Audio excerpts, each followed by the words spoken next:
자, 바로 진행합니다. 여러분들 왜 대학생 아들 자녀들 가지신 분들 지방에 대학생이나 아니면 취직한 자녀들한테 원룸을 얻어주는 경우가 많아요. 근데 원룸을 얻어주면서 여러분들이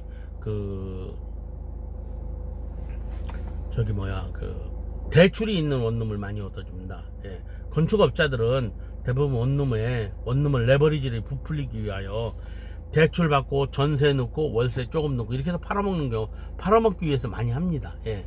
근데 대출 있는 원룸에 들어가게 되면 굉장히 원룸에 전세로 들어가시는 분들이 있습니다. 간혹 정말 미련한 사람들입니다. 예. 대출 있는 원룸에 전세로 들어가시면 무조건 전세금 띄는 겁니다. 만약 경매로 넘어갔을 때는 이 건축업자들은 언제 무너질지 몰라요. 또한 개인이 갖고 있다 하더라도 이 사람들이 이게 현재 시가 10억이다. 대출은 3억밖에 없다. 예, 그러니까 안전하다 이렇게 생각합니다. 그러나 안 그렇습니다. 예, 이 시가 10억이라도 경매로 넘어갔을 때는 5억에 낙찰될지 6억에 낙찰될지 아니면 4억에 낙찰될지 모르는 겁니다. 그죠? 예, 그럼 우리는 리스크를 50% 계산해도 5억짜리라고 봐야 됩니다. 시가 10억짜리가 아니라 경매로 생각해야 되거든요. 매매로 생각하는 게 아니라.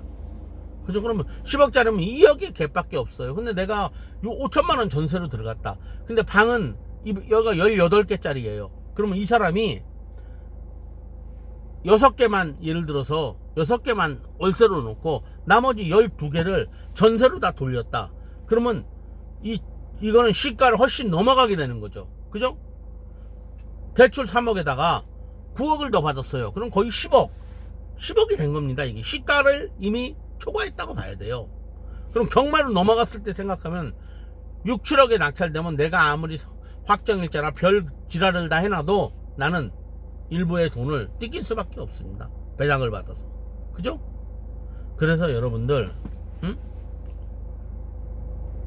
절대로 원룸에 대출이 있는 데는 들어가시면 안 됩니다. 예. 다 월세로 들어가야 돼요. 월세로. 보증금도 500에서 끊어야 됩니다. 1000만원 넘어가면 다음은 몇백이라 뜯길 수 있어요. 500에 50은 경매로 들어가면 1년 정도의 시일이 소유되기 때문에 가면 됩니다. 1년. 그죠? 1년 가면은 50만원씩 600만원이에요. 내래 100만원 먹었어요.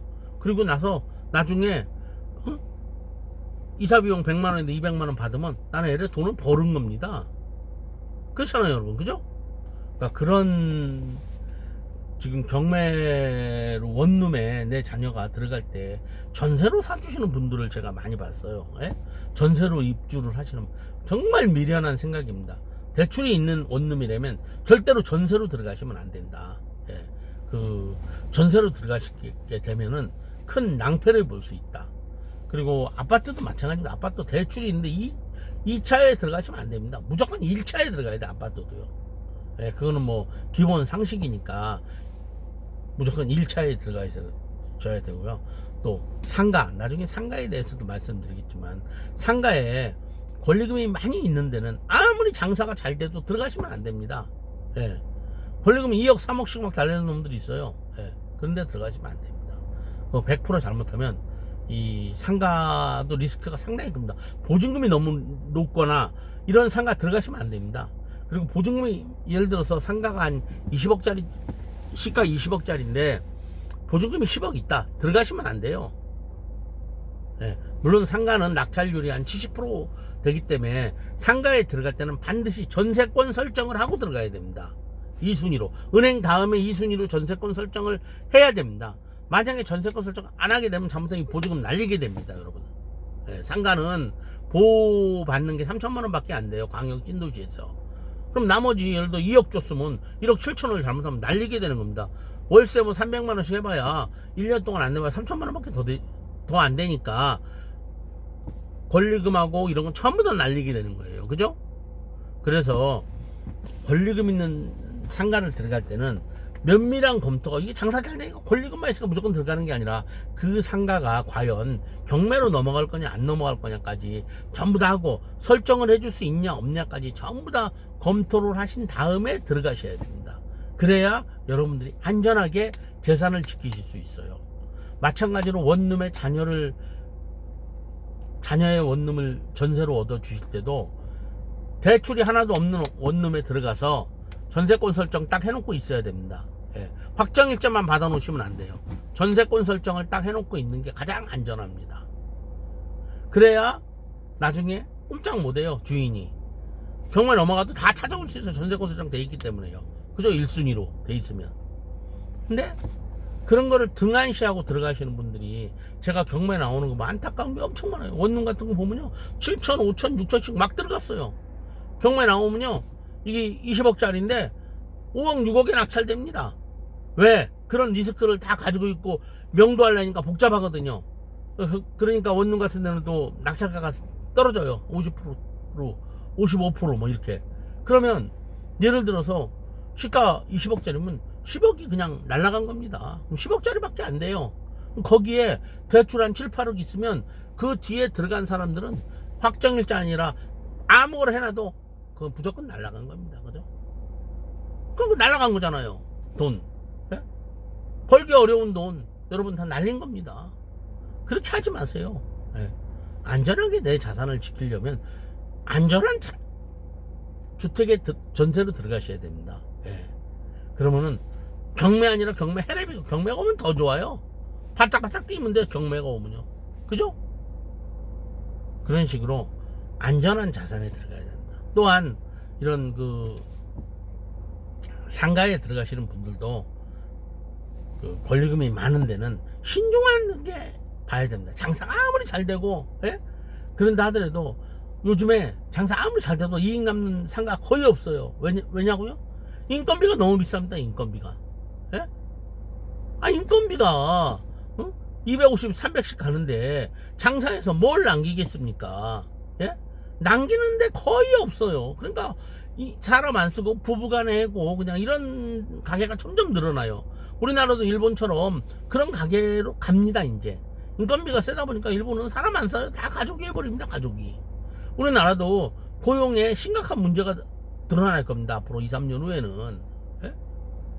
지금도 정부에서 억지 고용하고 있는 거잖아요. 노인네들 그죠? 전부 다 공공근로 시키고 있어요. 길거리 깨끗합니다. 대체점만 해더라도 아주 노인들 일주일에 17시간 일하는 사람들 공공근로로 일 시키고 있으면 그거 다 고용에 들어갔어요. 40만 명, 50만 명. 예. 그러나 그걸 계속 정부가 해줄 수 없어요. 돈이 없는데 어디서 나서 해줄 겁니까? 계속 빚내서 해줄까요? 예? 결국 허위 고용입니다. 허위 고용. 예. 그런 식으로 지금 우리나라는 최저임금이나 주 52시간제가 시행되면서 많은 부작용들이 여기저기 나타나고 있습니다. 예, 여러분.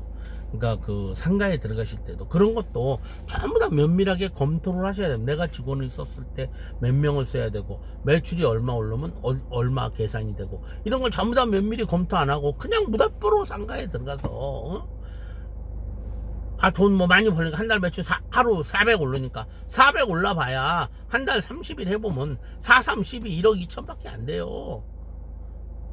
저도 제주도 해녀바다 할 때 1억 2천 1억씩 올랐어요. 매달. 근데 실제 해보면 남는 거 한 달에 3, 400 남기기도 어려워요. 왜 그런지 아세요? 왜 그럴까요? 남는 게 없습니다. 남는 게 여러분.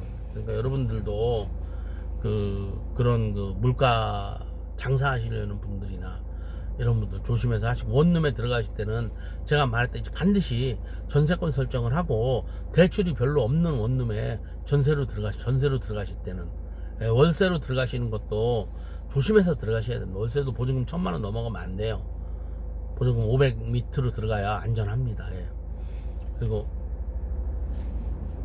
그런 시가가 얼마, 시가 소용없습니다. 경매 들어가면 시가는 다 50% 미만이기 때문에 시가에 영향을 안 받아요. 그죠? 시가 아무 소용도 없는데 왜 시가 따지고 있습니까, 여러분? 네? 시가 생각하지 마세요. 네. 경매는 시가보다 이 물건들이 얼마에 떨어지고 있고 얼마에 낙찰되나 이런 게 가장 중요합니다. 네. 시가가 무슨 소용이 있습니까? 네? 이 전세나 상가 같은 데 들어가실 때는 시가나 이런 걸 중요시 생각하면 안 됩니다. 경매가로 생각해야 돼. 경매가로요. 원룸도 들어가면 10억짜리 5억 20억짜리면 10억 이렇게 계산하는 게 맞습니다. 경매 낙찰가 그 정도 선에서 결정되니까. 상가는 예를 들어서 30억짜리면 20억, 그죠? 70이나 75% 선에서 상가가 많이 결정돼요. 하자 없는 상가들은. 그러면 그 정도 선을 보고 그게 시가지. 어떻게 일반 시가가 시가입니까? 일반 팔았을 때 잘 팔리지도 않는데. 그렇잖아요. 더군다나 요즘처럼 불경기에는 50% 밑으로 봐줘야 돼요. 여러분들이 자기 재산을 늘리는 것도 중요하지만 자기 재산을 지키는 것도 상당히 중요합니다, 여러분. 예. 자기 재산을 늘리는 것보다도 지키기 위해서도 노력을 해야 돼요. 돈 까먹지 않으시고. 예. 막 기획부동산에 투자하셔서 고통스러워 하시는 분들도 많은데 그런데 하지 마시고, 그죠? 아는 사람이 또 땅 권한다고 해서 하지 마시고, 있다 보면 좋은 일들이 많이 생길 수도 있습니다, 여러분. 그러니까 장사도 요즘까지 불경기에 사실 장사 하시려는 생각하시는 분들 먹고 살아야 되니까 많이 있지만 신중히 생각해야 됩니다. 신중히. 예. 지금 같은 경우에는 정말 발걸음 하나도 조심하게 뛰어야 되는 그런 시기가 아닌가 생각합니다. 예. 감사합니다.